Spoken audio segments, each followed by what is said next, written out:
Hi, I've been working on a few things last couple days. Part of it, property maintenance. I had to scrub the million spindles on my wraparound porch. They were green and black from the winter, you know, the mildew, mold and stuff. And let me tell you what, that gives you an arm workout. Let me tell you, I used a soft car brush and a bucket of water and degrees lightning. And yeah, anyway, that wore me out. There was my arm work for the day. And I've been working on my quilt. Let me tell you, I was very unsatisfied with the way it started out, and I'm still not quite satisfied, but if you look at it as a whole, you back off, it's okay. And, you know, I was grumbling about that. It was my perfectionism trying to wreak havoc again and take over, and I know that's what it was. And no, a lot of quilting is not the greatest, but you know what? It's done. It is what it is, and it probably shows where I was at that point. And you know, there's all kinds of things that come into how your quilt turns out, how your quilting, especially your free motion quilting, turns out. And I was doing a lot of ruler work, and I hate ruler work. I suck at ruler work, you know, but I don't do straight lines very well. I have to have the ruler and the ruler foot on the machine. So I was really kind of saying, you know, I don't know, it's just not working the way I thought it was going to work. I loved the quilt until I started quilting it. And then all of a sudden it's like, this is a disaster. This is a train wreck. But it's like, you can't look away. You just have to keep on. You just keep on quilting no matter what happens. You just keep going, and it gets worse and worse. And I was kind of lamenting that to a quilting friend on this platform. And she, in her wiseness, she said something. I said, that's it exactly. She said, well, you know, she said, and she basically said, I'm not going to have to fuss you out about that perfectionism, that thing. You know, I'm not going to have to fuss you out, and, you know, I wouldn't yell at you, but, you know, that needs to give you a stern talking to about that. And I've admitted I am a perfectionist, and I'm hard on myself about a lot of things that I shouldn't be hard on. But she said, you just have to understand that there was a creative disagreement between your concept and the execution. And I said, that's it. A creative disagreement between what I envisioned it was going to be and what it actually turned out to be, in spite of all my best efforts. And I've only done the center medallion so far, and it's taken a while. My machine, it's quilts like butter. Love it. The Janome 8200. It's long discontinued, but that's a wonderful machine. But you know, that perfectionist, you gotta push that thing back down sometimes, or else all the enjoyment will be leached out of your craft, right? Anyway, I want to talk about a few things that maybe seem kind of disjointed. I'll put a picture of the quilt up here so far, the quilt so far. Please don't judge me too harshly, because, you know, but you know, anybody who decides that they don't, so anybody's not a free motion quilter, and they decide to criticize somebody who is, for any reason, it's like, you just wait until you try to do it yourself. You just wait. There's a huge learning curve. I'm a master hand quilter. I am. I mean, that's just the truth. I decided to teach myself to machine quilt because of tingling and numb fingers. Because there's a lot of precision that goes into hand quilting. You know, I thought, if I don't learn to machine quilt, I'm going to lose my hobby. I'll just have to fold it all up. I came close to it anyway, after all the machine problems I had. But anyhow, I do want to talk about a few things. This channel, a lot of it has to do with homesteading in what I call the seasoned years. I'm not elderly, I'm seasoned. I'm well seasoned. How's that? And we came to this homesteading preparedness type life in our mid-40s. We didn't start it when we were in our 20s or 30s. We were in our mid-40s. My husband already retired from the military. He'd already been working a good long while at Scientific Atlanta, which is no longer Scientific Atlanta. It's like Cisco or something. They make cable TV boxes and all that kind of junk. And we came to it very late. And then when we first came here, we weren't thinking about being self-sufficient. I mean, our goal was get away from these people that are driving us crazy. I was a realtor. That's enough to sour you on the human race.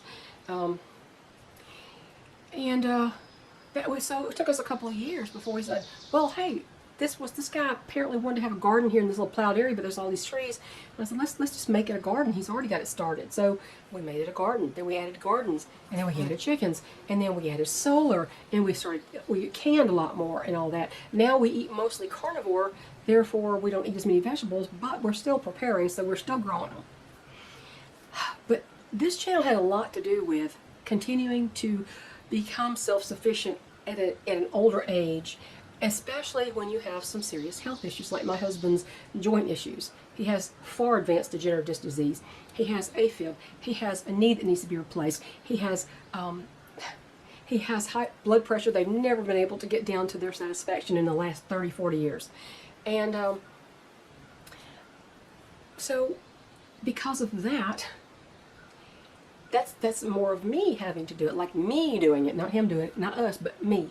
And that's a big adjustment when you're used to doing everything together, everything. You're always a team. But when one of them, part of the team is broken down, you either go it alone or you don't do it.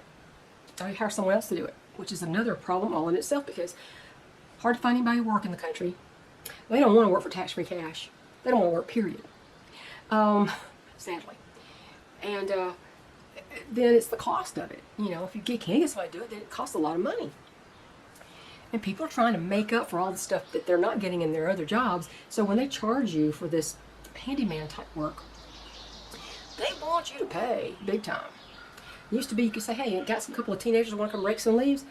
Teenagers don't want to work no more. I mean, yeah, there are exceptions. I know there are. There's some on this channel, but no. They don't want to. But homesteading at an advanced age can be a challenge. And there are things that you cannot do. There are things that you have to find new ways to do. Yet, we persist. We have just purchased 6 more solar panels. We are debating on whether to set up a separate system or just add to the one we have and maybe keep a couple aside for if the high wind takes away a couple or something like that. But we're still adding to that. We know how to can. We're still canning our stuff no matter whether we eat it or not that year. So a lot of this has to do with homesteading at an advanced age. Yes, you can do it. Yes, you'll have to make some adjustments. Sometimes you have to pick and choose what you can do. For instance, I won't have any kind of livestock that gives live birth and has to have veterinarian visits. I'm just not going to do it. No, I don't take my chickens to a veterinarian. In fact, for the most part, I know more about my own chickens than a lot of veterinarians. And that's not a brag. That's just absolute honest truth. And other chicken owners will understand that. Oh, they'll look at your chicken if they see them at all, and they'll charge you a lot of money, and they won't tell you, well, this disease that it has is a carrier disease, and you will never be able to get it out of your flock. My advice would be to euthanize this bird to save the rest of your flock. They'll never do that. They'll just take your money, and they'll say, oh, yes, it's sick. It's this, it's this virus, or it's this bacterial infection, and they won't tell you that chicken will forever be ill. So chicken owners know a lot more, especially if they have actually researched and paid attention. But I also wanted to mention that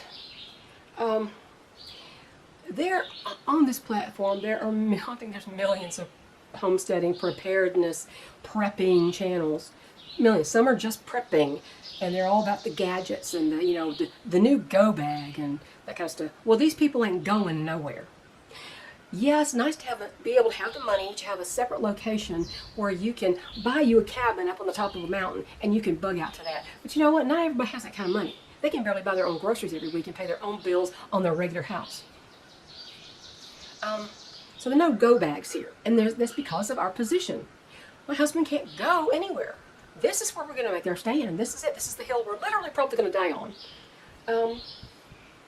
So there are a lot of things, a lot of channels that don't offer anything that I need.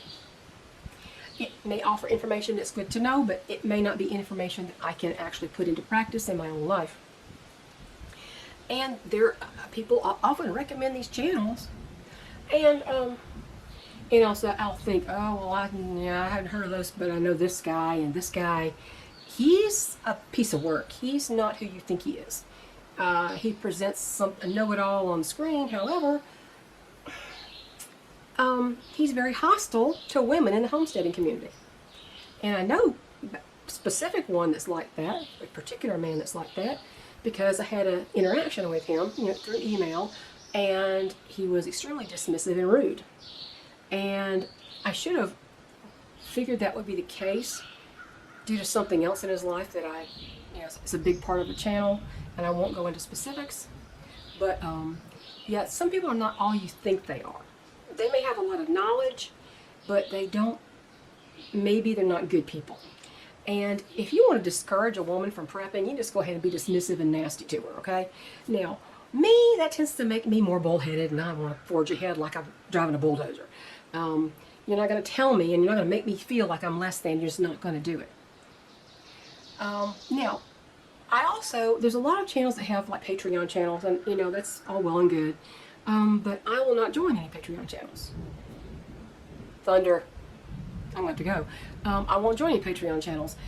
And it's not that there aren't great valuable channels. There are. However, personally, I don't want to immerse myself in this, the end of the country, the end of everything stuff, every minute of every day. It's good to know what's going on. It's good to know what to do about it. But, you know, then you have to kind of back off from that and put your head to the grindstone, your nose to the grindstone, and continue being more and more self-sufficient, because disconnecting from this system is the only way that you're going to survive in the future. But to immerse yourself in all that drama, and not really drama, but all that negative, serious information all the time, every minute of every day. Well, who's got the time first? I don't have the time. But for my own personal emotional self-defense, I need to back away from it. Yes, this is a preparedness channel, homesteading channel, but you know, you have to have a balanced life. And does that mean you're not serious if you don't immerse yourself in it 24/7? No, absolutely it does not. I'm serious as a heart attack. And if my husband has a heart attack, I have to figure out what I want to do. But me and a friend were talking about that. If something happens to him and I'm left alone, I think I'm going to skedaddle off this place because I can't manage it.